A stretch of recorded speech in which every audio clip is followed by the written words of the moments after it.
Um,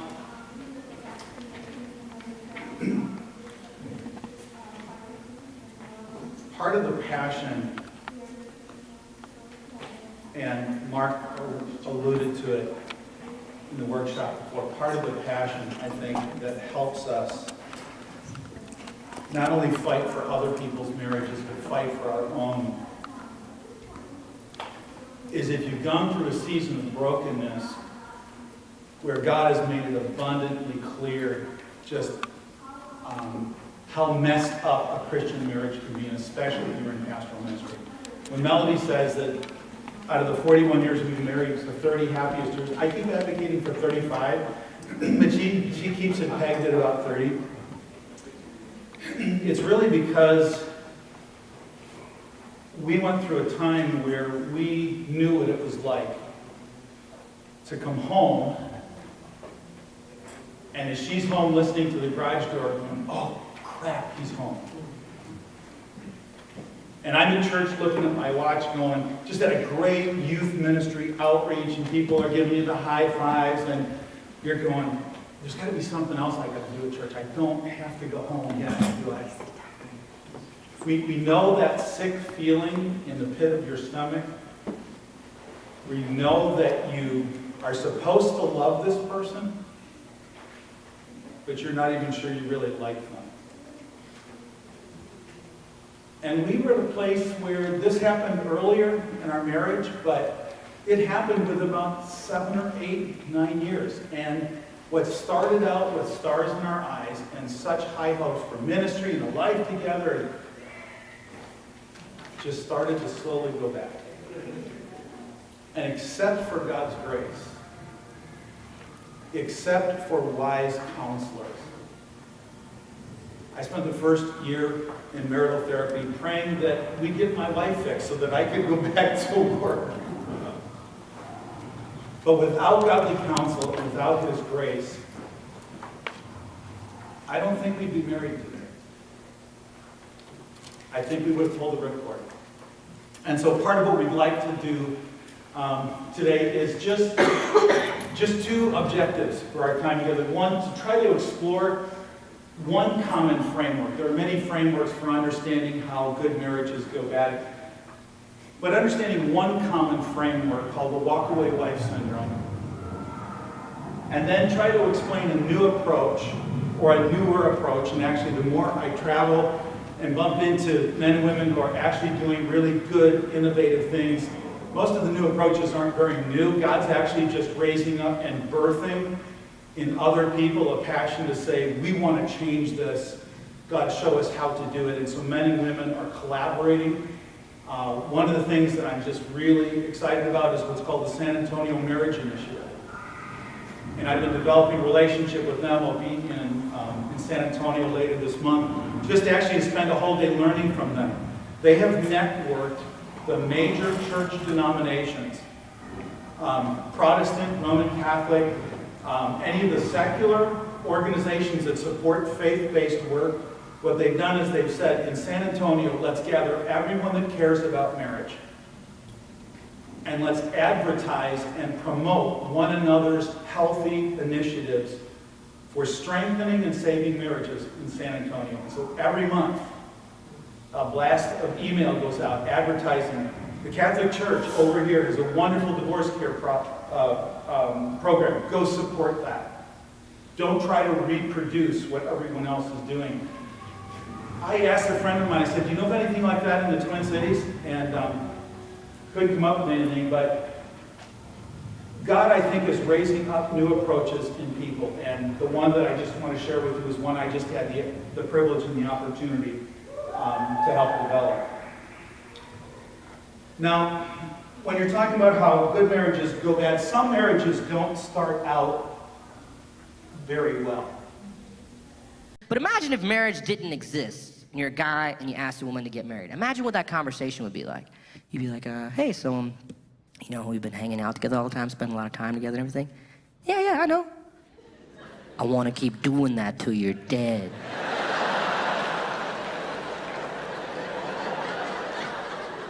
What? I want to keep hanging out with you till one of us dies. put this ring on your finger so people know we have an arrangement. Who's that guy? It's a priest. I want you to swear to God you won't back out of this deal. What's he wheeling in? It's a cake with 2 tiny dolls that look like us. Eat a slice. Now feed a little bit to me.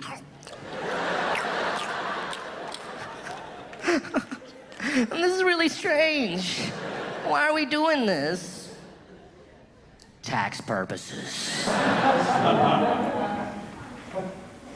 Some marriages start out really hard right from the beginning. I'm just going to play a little bit of Stephen Curtis Chapman's testimony about what happened to his own parents' marriage. In fact, most of us know that song that he wrote, I Will Be There. It was actually prompted by the trauma that he went with having wonderful, committed Christian parents who were his model for a Christian marriage, watching their marriage slowly go back. So grateful. Our journey has been an adventure, deeper valleys than we ever imagined when we started 27 years ago, and obviously some amazing mountaintops we sure never imagined we'd get to be a part of as many incredible things as we have.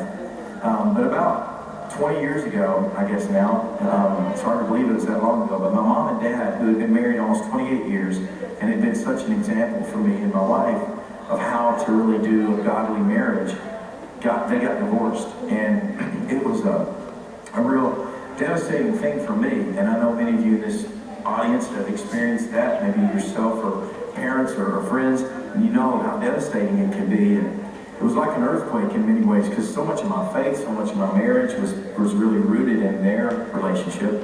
So when that happened, it caused my wife and I to really look at each other and go, okay, wow, if that happens to them and they had all the right things in place and they love God and it seemed like they loved each other, you know, there's an enemy who hates marriage because it is the most clear picture on this earth of our relationship with Christ. We are the bride of Christ, and that is why I believe Satan hates it and attacks it so much. And so at that time, I wrote this song for my wife out of that experience with my parents, and it's been a really special song for us. I don't ever want, when I sing it, to misrepresent our relationship. If you've never heard that song, just Google it. I Will Be Here. I Will Be Here. It's a song about permanence. It's a love song to his wife about the fact, tomorrow morning if you wake up and the sun does not appear, I'll be here. I'll be here. A lot of marriages start out with that faith commitment and slowly go back. How many of you know a marriage like that? Okay, what's your best guess, off the top of your head, what's your best guess as to why you think the marriage that you know about? They lost their emotional connection. Pardon? They lost their emotional connection. Lost their emotional connection? Yep. They stopped being intentional about caring for one another. Stop being intentional, stop putting gas in the car. Yep, what else? Selfishness. Selfishness? Then we're all toast. Pardon? Then we're all toast. I mean, we're all sinners. Yes. Yeah. We're going to just talk briefly about 3 things. He mentioned, Stephen Curtis Chapman mentioned one of us. We actually have marital amnesia. And when we're working with couples, we often divide the root causes, or at least the handle for it. Is it a balloon pop? You know, was there an affair? Was there some catalytic thing that happened and the marriage, everything went out? Or was it a slowly over time? I think the reason that it surprises us, oh my goodness, here's, and I could name the name of a leader in our denomination who surprised everyone. Everyone would say nobody knew that he had a terrible marriage. By the way, still writing blogs on leadership and integrity, which I don't actually get. But we forget that our marriages have enemies. We forget that love and intimacy has a shelf life. And We also forget that the brokenness and sin that we bring into our marriage as sinners over a period of time tends to wear down a good marriage. We forget our marriages have spiritual enemies. You know, this has been mentioned before. Satan's desire to destroy us and to destroy God's glory. That little passage in Ephesians 5 that we're familiar with, starting in verse 29, where Paul says, you know, a man should take care of his wife just like he takes care of his own body. And then this next little phrase, this is Burke, this is not Bible, I'm paraphrasing. So who would be stupid enough to not take care of their own body? Now, Paul's not just talking to husbands, he's talking to everyone. Who would be dumb enough to not do that? For we are all members of his body. That's part of what he calls the mysterion, the mystery of Christ and the church. And Satan, when he wedges into our relationships, and even with a pinprick, or by letting the gas out, Satan loves the opportunity not only to destroy us and to destroy personal intimacy, but to smear that cosmic witness of God's faithfulness to his people that's being lived out through imperfect people. You know, when you think about the sense of humor God has, you want to just have this wonderful, harmonious relationship. So you take two sinful people who are going from here to the throne, and you tie them together forever. Satan loves to incite that. And then John 10:10, the thief comes to do what? Christ has come to give life, but what has the thief come to do? To kill, to destroy, and to steal. And when our marriages go south, and they end up in divorce, the true cost is that 50% of children in America will witness the breakup of their parents' marriage. 40% of the children in America tonight will go to bed without their father in the home. Kids decrease in overall well-being. I'm preaching to the choir. Many of you, your therapy sessions are gathered around this. Both mates decrease in mental health, emotional, and spiritual well-being. Broken homes increase the likelihood of future divorce. Here's one thing that parents don't take into account. The mantra today from people who have made a decision to separate, oftentimes, what is the mantra? What do they tell you about their kids? Our kids will be better off. We're going to do it when they're young. Let's do it while they're young, because they will either forgive us or forget about it. Okay, what else? They'll get over it. Pardon? They'll get over it. Yeah, they'll get over it. Our kids are resilient. Yeah. There are indeed, and we all know of sad, necessary divorces that we had to grieve because of domestic abuse, because of abandonment, because of all of the issues. But the vast majority of divorces in America happen for what we call soft reasons. Hard reasons for divorce and for marital dissolution all begin with A: adultery, abandonment, abuse, addictions. Those are hard reasons. Those are basically rooted in the behavior of one person. They don't happen in a vacuum, but they're basically rooted in the behavior of one person. The soft reasons are everything else that we mutually contribute to. Most of the marriage dissolutions in the United States take place over soft issues. Relationships that slowly over time have lost the feeling of love, have lost the emotional connection, and the price that gets paid really gets paid for by our children. Dr. Paul Amato, who's probably the one of the most prominent national authorities on the effect of divorce on children and adult children, in 1990 did a 10-year longitudinal study and then redid it again in 2000. And his conclusion is that children with divorced parents continue to fare more poorly than continuously married parents. In almost all the categories, what is Satan stealing away? Now, you know, there are shining examples of single parents who are doing a great job with their kids. But as a sociological group, the mantra that our kids are resilient, they're going to be okay. You have people in your practice that you come to see as an adult child of divorce. And our kids may get over it. They may survive it, but they may never get over it. We forget our marriages have cultural enemies. We're in a throwaway society that's changing the definition and the value of marriage.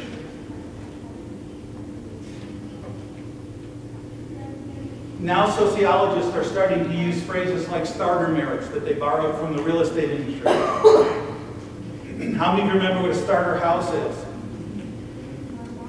It's too small, but it's what you can afford at the time. It's not really what you want. And the implicit underlying thing is when we get enough money, when we're in a better position, when I find what I really want, then what will I do? I'll trade up. I'll trade up. The me or the consumer marriage, at some point in our society, in fact, when you look at it in the literature, probably somewhere around at the late 1960s, early 1970s, you can see it in the literature, especially the literature on family law. You'll see articles that will say from reconciliation to divorce with dignity. In other words, in the 1950s, one of the textbooks that I researched for my doctoral dissertation, published in California, had contributions by Supreme Court judges, therapists, rabbis, all community leaders caring about marriage. Every single article in that textbook on family collaborative law mentioned the importance of it, if all possible, try reconciliation. The main 1970s textbook on family mediation does not even have the word reconciliation in it. It's almost like reconciliation has been expunged as we turn from, as a society, to having some commitment to the family as a unit, to the exaltation of the individual. And you can see this shift in the legal community, you can see it in the therapeutic community at that time, and you can see it in the faith community. Here's what Dr. Doherty from the U wrote about the consumer marriage. The chief value of consumer marriage is that we're making sure that one's needs are being met and that one's options are always open. We still believe in commitment, but powerful voices are coming from inside and outside that tell us that we're suckers if we settle for less than what we think we need and deserve in our marriages. Now, some of you are going to hate me with this last one. It's okay. I want you to just think about it. I think one of the enemies that especially Christian marriages have is the myth of the soulmate. Soulmates, I really believe, are not discovered.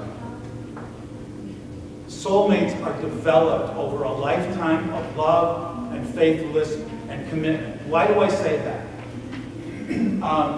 How many of you remember Paul's letter in 1 Corinthians chapter 7? He's talking about marriage and he goes into sex and praying and fasting, and most of us kind of push that away and go, yeah, let's get the, whose authority has who over whose body. Very interesting. Paul's actually responding to a church that's saying, Paul, we've got all of these questions. Some of us have come to faith, and now Paul, I came to faith and I'm married to an unbeliever. Should I just dump the church? Right? Remember Paul's conversation about if I'm married to an unbeliever, should I just pull the ripcord, let him go? Why? Because they don't want to come to church. They don't understand when I come back and I talk about teaching. And Paul says what? What's Paul's advice? He says, no, if the unbeliever will live with you, you sanctify that marriage by your presence. Go all the way down to the last things that Paul's talking about in that chapter. And the young widows come to Paul. And they go, Paul, we've lost our husbands. What about us? Because Paul does that thing, marriage is okay, if you have to. One of the speakers mentioned it, okay? Young widows come to Paul and they raise their hand and go, Paul, what about us? What about us? Paul's a very interesting inspired pastoral counsel for them. He says, well, you know, there's really only one soulmate you will ever find. Your soulmate has died. I want you to go out and pray and fast and make sure that you find that one person who can make you happy. Is that what Paul says? Paul says this, literally, marry whoever you want, but marry in the Lord. And today, even in our Christian churches, we have people marrying whoever they want, looking for that soulmate, that perfect person.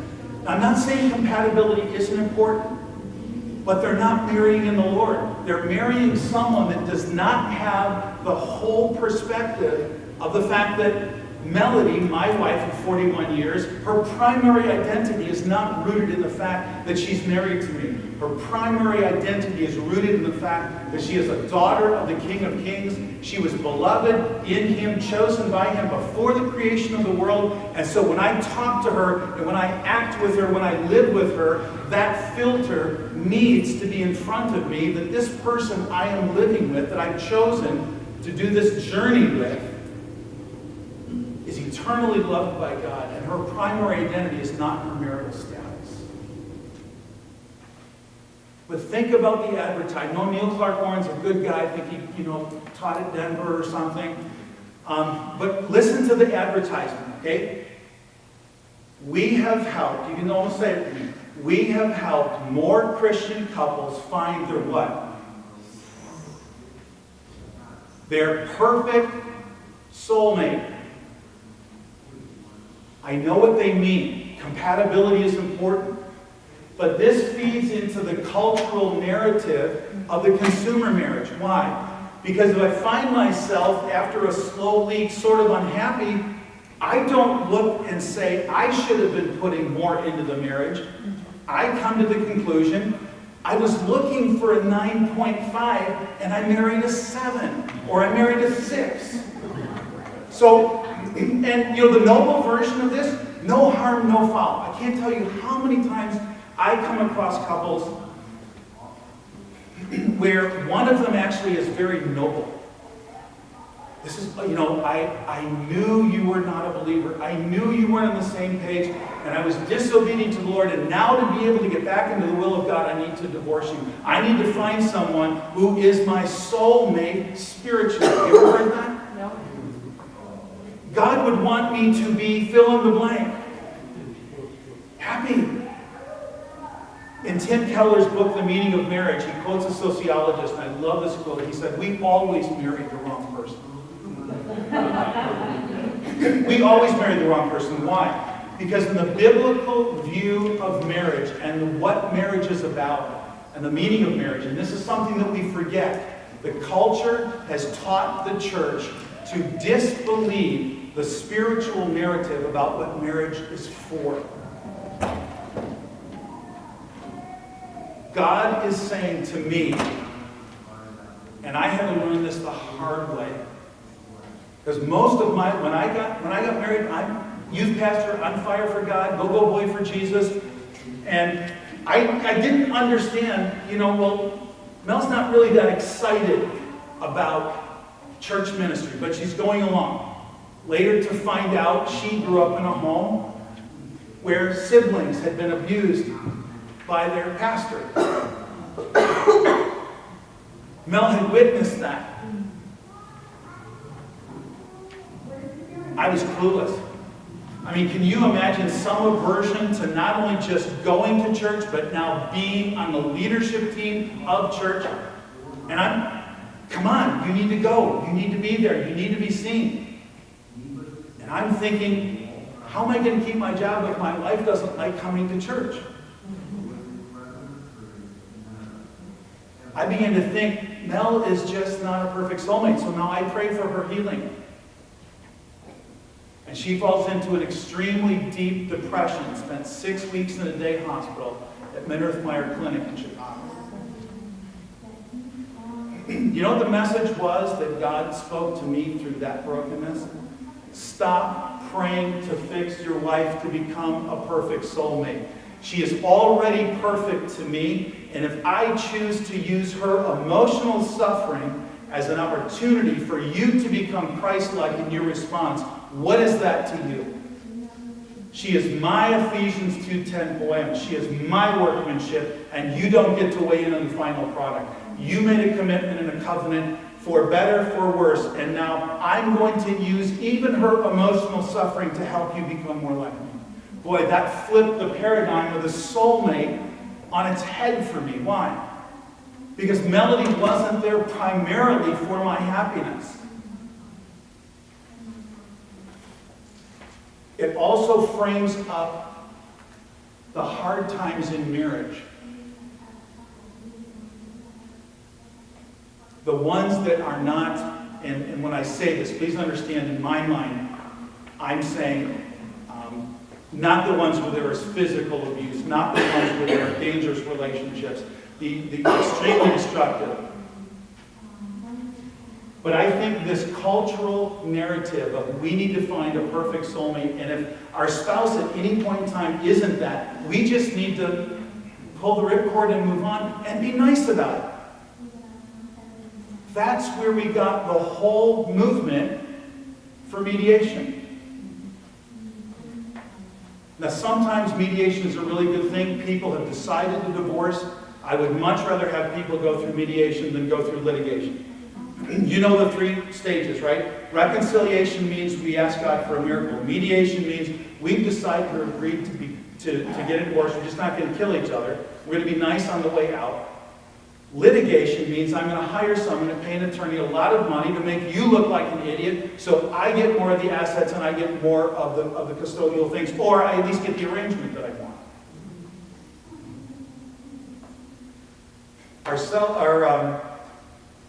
Our society has not viewed for a long time divorce as something to be grieved, but oftentimes rather something to be celebrated as a new start and an exit. Now, if a person has to get a divorce, I embrace them to go through a period of healing. God's not done with you because you've gotten a divorce. But if you took the time to read some of the seminars, Cinderella Needs a New Castle.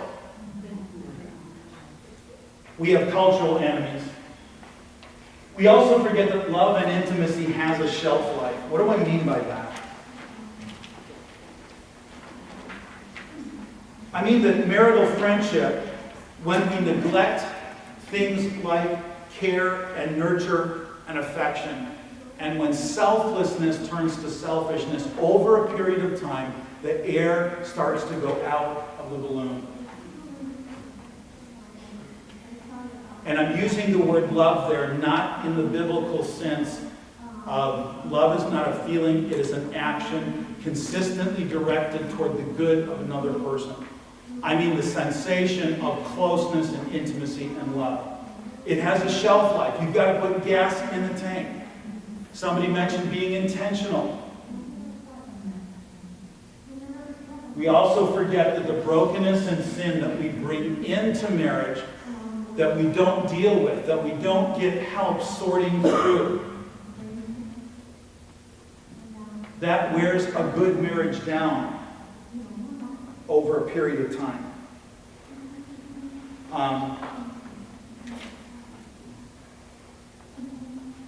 And at this point, I mean everything from immaturity that a person brings into a relationship to pathology. What I think happens to many marriages, where they go from we were doing pretty good to the gas starts leaking out, they did not have the emotional and spiritual substance to begin to start growing like this. The infatuation was gone and they had nothing to give. Or when they really started to live together, when they started to have to work together, when they started to have to communicate, a lot of the baggage that they brought in, a lot of the brokenness that they brought in that has never been named, it's never been worked on, it's never been owned, starts to deflate the relationship. Some of you have such a critical role. Some of you have such a critical role in helping people with the brokenness that actually pastors are generally not well equipped to help with. But there's another part of this brokenness and sin that I think belongs at the door of the church. I think, generally speaking, many of our churches have done a very poor job of teaching a theology of personhood, teaching a theology of the body, connected to a theology of marriage. Let me give you an illustration. When you think of the programming in most churches, okay, just draw a big circle and then a small concentric circle over here off to the side. In the big circles, marriage and family, right? Most of the people are married, have family, and the small circle over here is what? Are single adults, right? In the epistles, Paul flips that on its head. The big circle in the epistles is not family. We use family language, okay? But the big circle in the epistles is brother and sister. This is why I think in the book of Colossians, out of the whole book, how many verses are there on marriage? 2. Wives, you do this. Husbands, you do this. You go to the book of Ephesians. Paul, you've got 6 chapters to teach incredible theology. What is happening? Where's all this stuff about marriage? There's 1 chapter, a couple verses to wives, and a bunch of verses to men, right? All in the context of what? Submission. How do many of us in the church, how have we transferred that down to our young couples? We've taught them that submission is the exclusive role of the wife, and that's not what the text says. The text is actually building a case to say submission is the lifestyle of the believer. Here's how wives do it. Here's how husbands do it. Chapter 6, here's how children do it. Here's how fathers do it. Here's how slaves do it. Here's how slave owners do it. Everyone submits at some level, and we learned it from Christ. So Paul's assumption, I think, is that by the time 2 people in the Lord choose to marry out of the body, they have this body, they already know what submission is. They've been practicing it brother to brother, brother to sister for a long time. They know what unconditional love is. Do you think that it was, when husbands here, part of this is, you've seen this, when you tried to teach these 2 concepts of unconditional love and mutual submission, how many of you get blank stares from some of the couples like, wow, this is like weird. Who came up with this? Well, laying down your life for someone else, that's not the first time a believer should have heard that. Why? Because the Apostle John says, we lay down our lives for the brethren and the sisters all the time. Figuratively, spiritually, and literally. We even see that today in the world. So if we were doing a better job of preparing our couples, in the body teaching, we would help them to understand what you carry into marriage is all of the teaching and the practice of the one another passages. Love one another, serve one another, in honor preferring one another. Submission and mutual love and sacrificial love should be things that our people, when they choose to get married, know cold. And I think that's why Paul devotes relatively little material specifically to the principle of marriage. And he's saying, in the same way as you, single brothers and sisters, have lived out the image of the body of Christ, now that you're married, you get to portray a different cosmic witness. But just don't forget all of the stuff you were supposed to learn.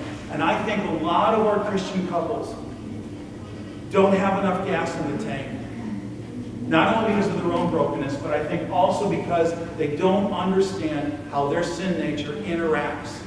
And they don't have the teaching foundation that they need. Let's talk about one way to frame up the process called the walk-away wife syndrome. I think I gave you, if I didn't, here is the background material. I'll leave it up here. You can grab it later, by Michelle Wiener Davis.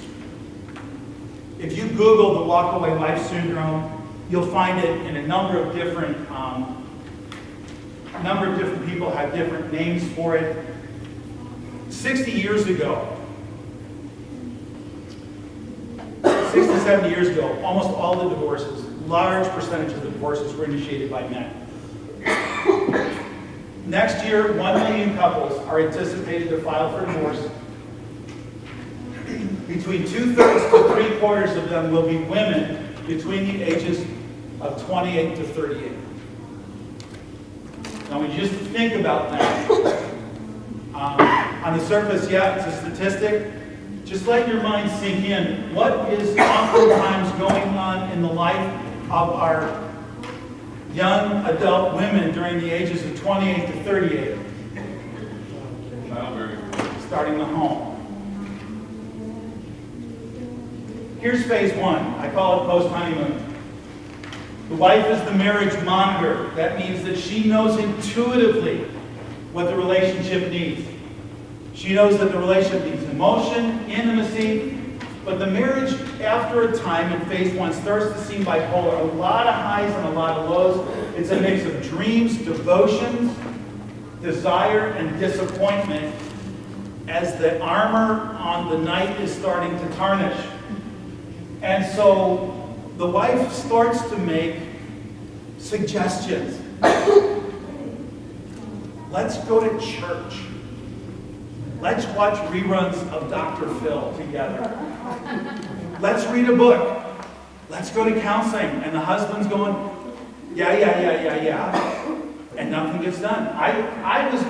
Mel said you were joyfully oblivious. You were so happy to get out of your home. And I was just happy I didn't have to date anymore. But Mel knew that if we didn't pour gas into the tank, and so the narrative in the wife's mind at this point is, I don't want this to end, I'm concerned. In phase, well, let's look at an example of what that might look like. We sat here long enough to, This really takes me back. I can't remember the last time you took me back to the was fit. What's that supposed to mean? Nothing. You just haven't gone out in a while. Yeah, well, whose fault is that? I'm sorry. Happy anniversary. in the humor, watch the description of phase one. I can hardly believe it's been 10 years already. Now tell me, princess, did you imagine married life like this? Riding in front of friends, eating dinner in silence. Has it only been 10 years? 'Cause it feels like 85. The spark is gone. How did we let things get so bad? We'd love to call it quits, but we have kids. So I guess we're stuck in this charade.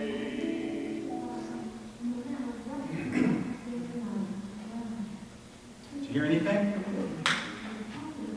The rest of the song is kind of a good repeat, as long as the volume doesn't go up anymore. Spark starts to peter out. In phase two, you could describe it as the couple coasting in and out of conflict. What do we mean by that? The wife moves from being the monitor to the manager of the home. In other words, she's becoming more concerned that we're not doing anything, and so sometimes becomes more critical, sometimes initiates conflict. Now I understand this can be flipped around. I've seen this in men as well. But when a wife makes the presentation of anger, when it's in the suggestion we need to do something in the marriage, is the primary emotion that she's trying to access anger, or is it something else? It's fear.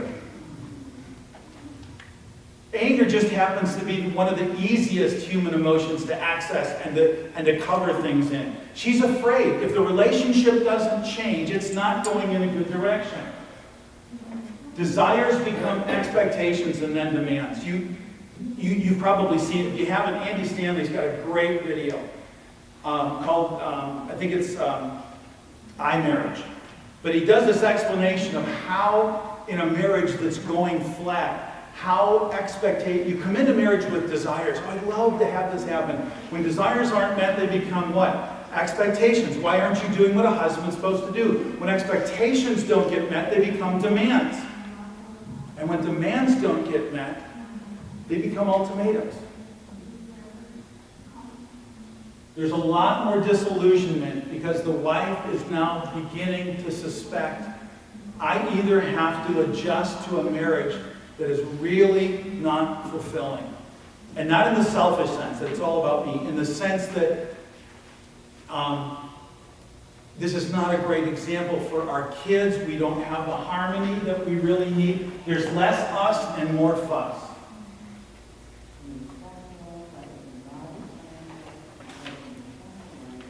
I know you're thinking you're going to go to my website and try to get all of these great videos. Notice how the relationship deteriorates. Yeah, we would have invited you guys, but somebody has 50 cousins we haven't seen since the wedding. Can you please stop referring to me as somebody? As soon as you stop treating me like nobody. Earn it. Hey, you look great, Sally. Thank you.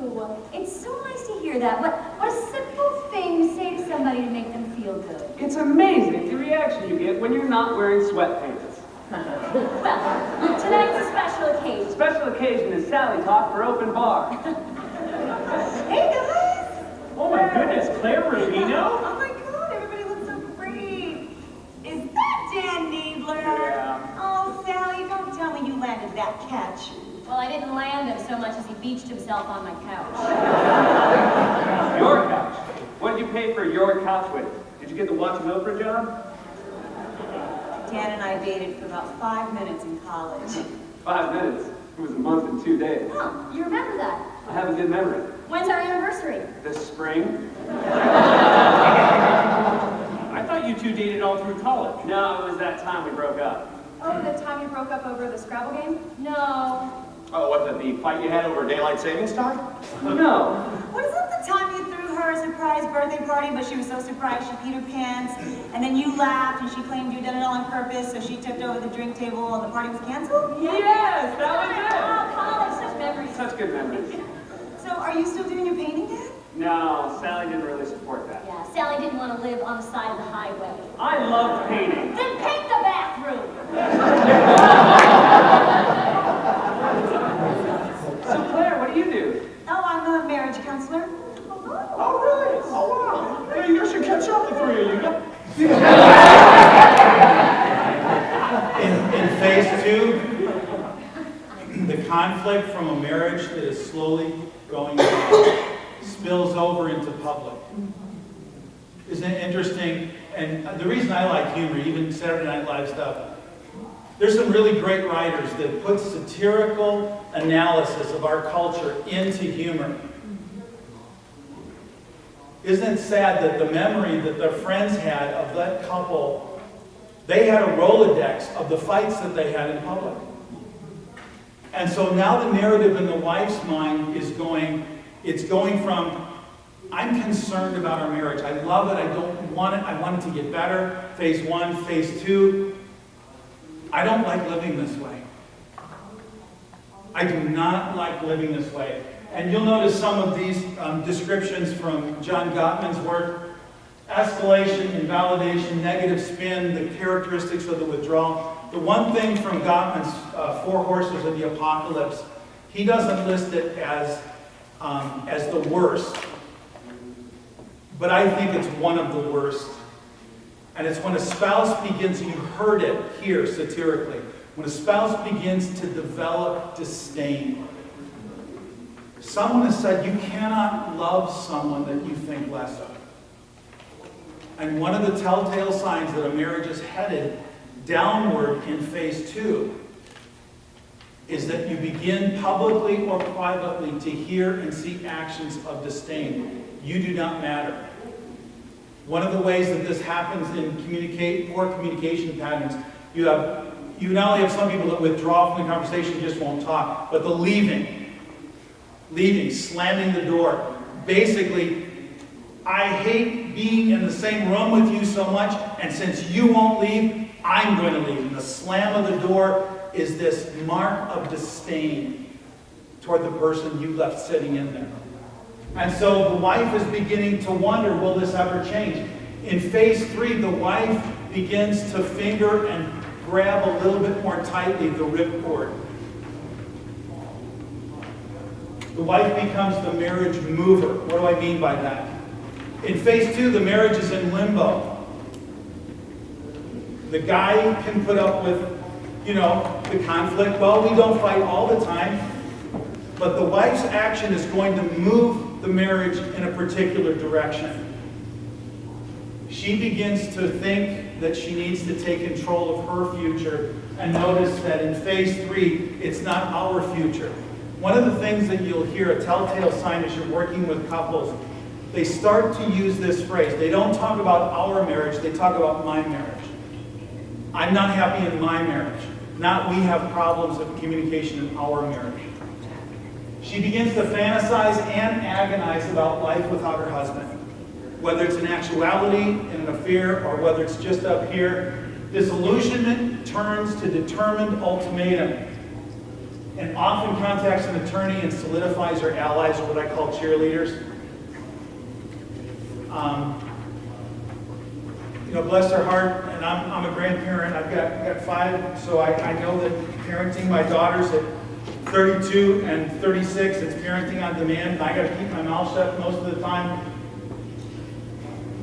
But you've been in situations where here it's phase 3, okay, the marriage is at risk, but the only voices that are speaking into this woman's life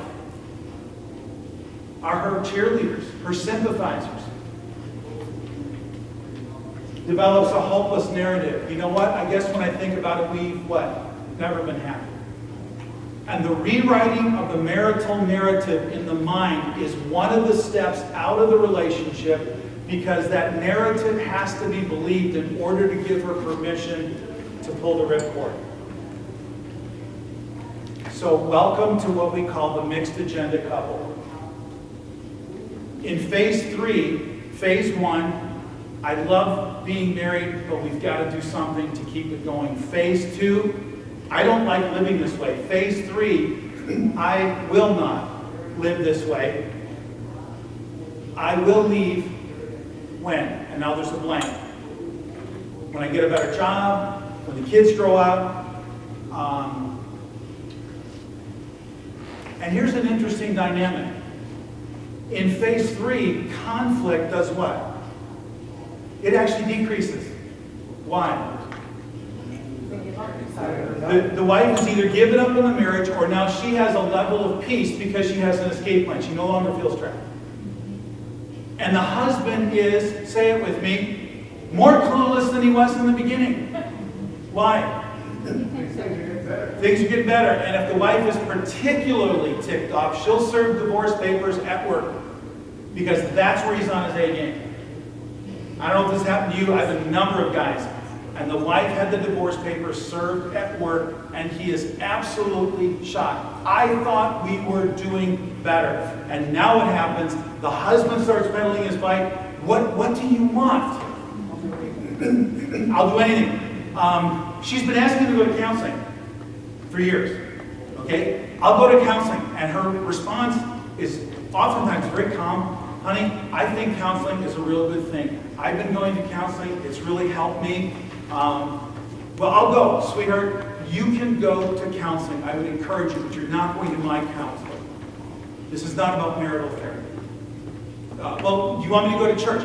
You can come to my church, but you've got to go to a different service. Or why don't you find your own church? Because this is not about us sitting together in church anymore.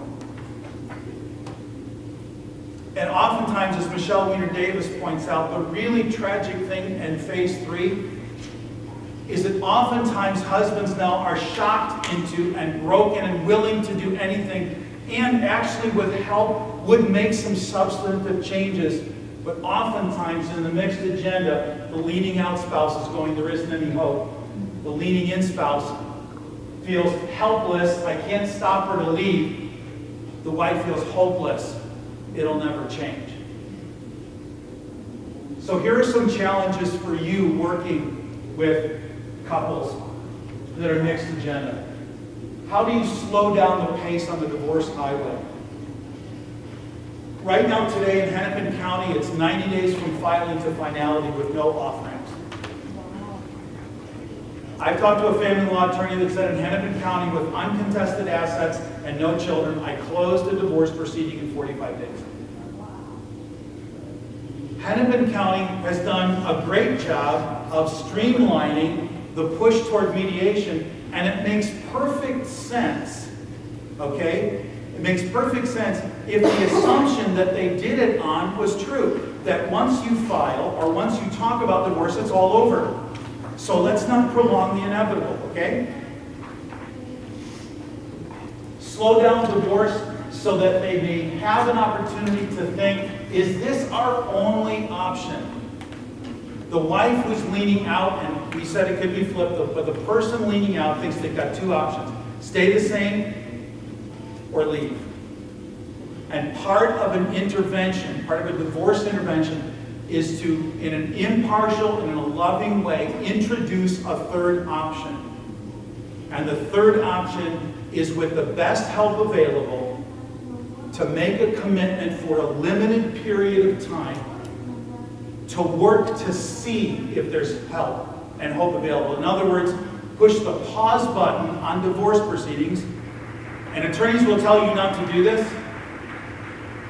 I've had couples who have gone to an attorney and they had said, well, maybe let's take one step, let's do separation. I've had people come back and say, my attorney said that I shouldn't do that because why would you pay me twice? You're going to pay me once to set up the separation, you're going to pay me a second time, because the attorney would say, and in their experience, this usually ends up in divorce. Why would you want to pay me twice? They think those are their only two options. So part of what a divorce intervention does is it introduces that there's a third path. And that third path is, wouldn't it make sense before you make an irrevocable decision to be sure that divorce is your best and your only option? Here's the good news with you're working with mixed agenda couples. The divorce decision is fluid and changeable. This is countercultural, it's counterintuitive. When Diane Vaughn came out with her book, I think it was in 1980, some of you have read it, Uncoupling, she projected an image of how divorce is happening in the United States as this long, arduous decision that by the time a person gets, they have put up with everything, it's absolutely unchangeable. She interviewed people after the divorce decision. Tamara Fackrell, doing her doctoral dissertation at Brigham Young, worked with 102 couples that were actually in the divorce process. And the divorce decision is fluid. You wake up one day and you look at your spouse and you go, it sucks to be married to you, I'm out of here. You wake up the next day and you look at your kids and you go, I can't do this. Well, who is speaking into their life during that time when the divorce decision is malleable and changeable? And here's how malleable and changeable. In 2008, Judge Bruce Peterson and Bill Doherty from the University of Minnesota surveyed 2,400 divorcing parents. In Hennepin County, when you file for divorce, you have to take a mandatory parenting class. They surveyed 2,400 divorcing parents, then matched them back demographically as couples. 10% of the couples, so this is a spouse not knowing what the other spouse's response was, 10% of the couples said neither of us wanted the divorce, we didn't know what else to do. 30% on top of that had one extremely hopeful spouse that thought the marriage could be saved, but didn't know where to go to get reconciliation services. So here's the bad news and the good news. The bad news is everything in our culture is saying once you use the D word, it's probably over. The good news is, for therapists and interventionists, there is much more ambivalence about the divorce decision. And we really owe our people in our churches and in our communities to have some men and women who are skilled at a very brief intervention to help them decide, that couple to decide, if there's any hope, because there's at least 30 to 35% of unnecessary divorces out there that the church could be on the forefront of saving. The therapist could be on the forefront of saving. Now I know if you want, we're out of time. If you want to read a little bit more, you've got some material in the back. You can look up anything by Bill Doherty. He has an article in the Psychotherapy Networker called Working with a Mixed Agenda Couple. You might remember an older author back in the 1960s. I think his name's John Crosby. He wrote a book called Doing Therapy with a Polarized Couple. Same principles. Hope for the Hurting Home, and this will be my close, Hope for the Hurting Home teaches a very brief intervention that we did a partnership with a think tank from the University of Minnesota with Dr. Doherty. And we developed the faith-based version of the two-step intervention. So that you don't, this is not therapy, this is not solving any of your problems, but it's a respectful, guided, disciplined conversation around three narratives. How did you get here? What have you done to fix this? What role do you think your children might play in your decision about whether to stay married? Notice how that's worded. So we script in the training, we script it from here's what you say when you get the phone call to here's how you prepare a couple that's made a 6-month commitment for a handoff to a therapist, to a pastoral counselor, to a trained marriage mentor, and that training is available. If you're interested, shoot me an email at russberg.org and we'll just put you in the loop. Comments or questions before we leave? Sorry I found the volume button a little bit too late.